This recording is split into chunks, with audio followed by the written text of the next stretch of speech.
আসসালামু আলাইকুম। আশা করি সবাই ভালো আছেন। আলহামদুলিল্লাহ, আল্লাহর অশেষ রহমতে আমরা আপনাদের দোয়া ভালো আছি। যে যেখান থেকে আমার ভিডিওটি দেখছেন, ছোট হলে আদর, স্নেহ, ভালোবাসা আর বড় হলে সালাম। আমি আপনাদের মাঝে নতুন একটি ভিডিও নিয়ে আসলাম। আমার ভিডিওটি কি তার সম্পূর্ণ ভিডিও জুড়ে আমার সঙ্গে থাকুন। আজকে সকালে আপনাদের ভাইয়া এই যে দেখুন একদম তাজা তাজা মাছ নিয়ে আসছে, পাঁচ মিশালি মাছ, কই, শিং, সরপুঁটি, ছোটো পুঁটি, অনেক আইটেমের মাছ নিয়ে আসছে। তো আমি এখন মাছগুলো সুন্দর করে কেটে কুটে নিচ্ছি। আর এই দিক দিয়ে আমার ছেলে কিছু তাজা মাছ পাতিলে ঢুকাই পানি দিয়ে দিচ্ছে, দেখি আম্মা এগুলা বাঁচে কি না, দুষ্টামি আরে। আমি কিন্তু পরে এগুলা কাটি ফেলছি।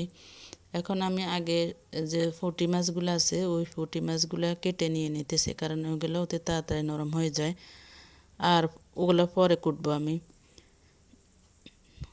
এখানে কই মাছ দেখুন, আমি পুঁটিগুলা একদম বড় বড় সাইজের পুঁটি। সকল পুঁটি মাছের পেটে ডিম আছে। আমি এগুলা আগে সুন্দর করে কেটে নিয়ে আসছি, নিয়ে ধুইও নিয়ে আসছি। এখন এগুলা থেকে আজকে কিছু মাছ ভাজি করব, একদম ডিমওয়ালা পুঁটি মাছ। তো এগুলো কিছু ফ্রিজে রাখি দিছি, আর বাকি যেগুলো আছে এগুলো আমি এখন সুন্দর করে কেটে নিয়ে নিতেছি। এখান থেকে কিছু মাছ নিয়েছি ভাজি করার জন্য, আরগুলো ফ্রিজে রেখে দিছি। আর দেখেন পরে যেগুলো এগুলো সুন্দর করে আবার কেটে ধুয়ে নিয়ে আসছি। তো এখান থেকেও কিছু টাটকা টাটকা তাজা তাজা কই মাছ নিয়ে আজকে একদম ভাজি করে রান্না করব। তো আমি নিয়ে আসছি গাছ থেকে কিছু সিনাল। আমাদের এদিকে এগুলোকে সিনাল বলে, কোন দেশটিকে কি বলে জানি না। তা আমি কিছু টাটকা টাটকা সিনালও নিয়ে আসছি। আজকে সিনাল দিয়ে সুন্দর করে কই মাছ দিয়ে রান্না করব। দেখুন আমি নিয়ে নিয়েছি কিছু কই মাছ, একদম তাজা তাজা। তো এখান থেকে এগুলো আমি এখন লবণ হলুদ দিয়ে আমি সুন্দর করে এগুলো ভেজে নিব। আর এই সিনালগুলো কেটে নিয়ে আসছি এদিকে। সিনালগুলো আমি সুন্দর করে কেটে ধুয়ে নিয়ে আসছি। আর এখানে নিয়ে নিয়েছি কিছু কই মাছ। কই মাছগুলো এখন আমি ভাজি করবো। এর মধ্যে দিয়ে দিচ্ছে লবণ হলুদ দিয়ে আমি সুন্দর করে মেখে, হাত দিয়ে সুন্দর করে মেখে নিয়ে নিচ্ছি। নিয়ে এখন আমি তেলে ভাজি করে নিয়ে নেব। তো এই দেখুন এদিকে আমি তেলে ভাজি করে নিয়ে নিচ্ছি। আমি সকল তরকারিতে মাছ আমি ভাজি করে রান্না করি। আমি কাঁচা মাছ রান্না করে, মানে কাঁচা মাছ দিয়ে তরকারি রান্না করতে পারি না, আমার থেকে খেতে ভালো লাগে না। তো এরপর আমি মাছগুলো ভাজি হয়ে গেছে। এখন এরপরে একটা কড়াইতে কিছু পরিমাণ পেঁয়াজ আর পরিমাণ মতন তেল দিয়ে এখন আমি এগুলা নেড়ে ছেড়ে নিচ্ছি একটু বাদামি কালার হওয়া পর্যন্ত। তরকারি রান্না করব এই জন্য। তো দেখুন আমি পেঁয়াজগুলোকে একটু নেড়ে ছেড়ে নিচ্ছি বাদামি কালার হওয়া পর্যন্ত। এই যে আমার বাদামি কালার হয়ে গেছে। এখন আমি এর উপরে ঢেলে দিচ্ছি তরকারিগুলা। আমি আবার তরকারি এভাবে রান্না করি, যে যেভাবে রান্না করে, যে যেভাবে রান্না করতে পছন্দ করে। আমি তরকারিও আগে তেলের উপরে ভাজি করি, এরপরে ময় মশলা দিই। আমার থেকে এইভাবে তরকারি রান্না করলে ভালো লাগে, মনে হয় যেন অনেক সুস্বাদু হয়। তো এই আমার সিনালগুলো একটু ফুটে আসছে, মানে একটু ভাজি ভাজি করে নিয়ে নিছি। নিয়ে এরপর আমি এর মধ্যে দিয়ে দিচ্ছি লবণ, জিরের গুঁড়ো, তারপরে হলুদের গুঁড়া পরিমাণ মতো সব কিছু নিয়ে নিচ্ছি। আর নিয়ে নিচ্ছি মরিচের গুঁড়া।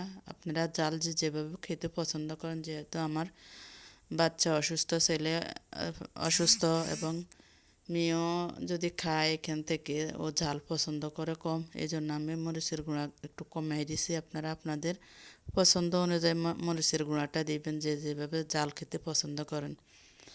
দিয়ে এখন আমি এগুলোকে নেড়ে একদম কষিয়ে নিব।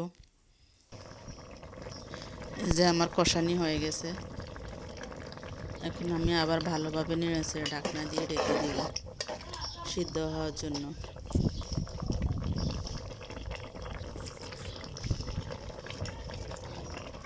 এই যে আমি ঢাকনা দিয়ে ঢেকে দিয়ে দিছি।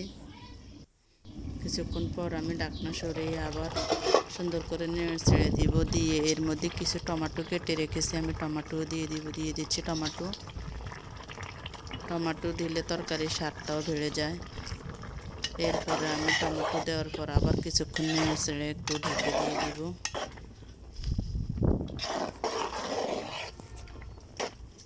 কিছুক্ষণ নেড়েছে দেওয়ার পরে এরপর এখন আমি আবার ঢাকনাটা উঠিয়ে যে কই মাছগুলো ভাজি করে রেখেছি এখন আমি ওই মাছগুলো তরকারির উপরে দিয়ে দিব, কারণ মাছ ভাজি করা মাছ এটা তো তেমন একটা সিদ্ধ হবে না এবং তরকারিটাও ঘনাই আসছে। এরপর আমি দিয়ে দিচ্ছি মাছগুলা, দিয়ে এখন আর একটু নেড়ে ছেড়ে আমি একটু রান্না করে নিয়ে নেব।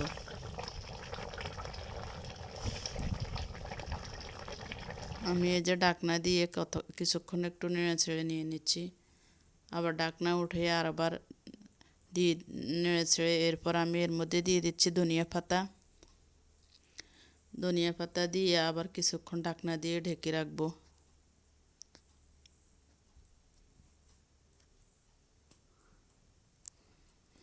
আমি এই তাজা তাজা কই মাছ দিয়ে এবং তাজা তাজা গাছ থেকে চিনালে এনে রান্না করলাম। দেখুন আমার ফাইনালি রান্নাটা হয়ে গেছে, কালারটা দেখুন অসাধারণ। যারা এতক্ষণ পর্যন্ত ভিডিওটি ধৈর্য সহকারে দেখেছেন তাদেরকে অসংখ্য ধন্যবাদ। আর যারা লাইক দিতে ভুলে গেছেন তারা অবশ্যই লাইকটা দিয়ে দেন, আর ভালো একটা কমেন্ট করে মূল্যবান মতামতটা জানিয়ে দিবেন আমার এই তরকারি রান্নাটা কেমন হয়েছে। তাহলে আজকের মতো এখানে আল্লাহ হাফেজ।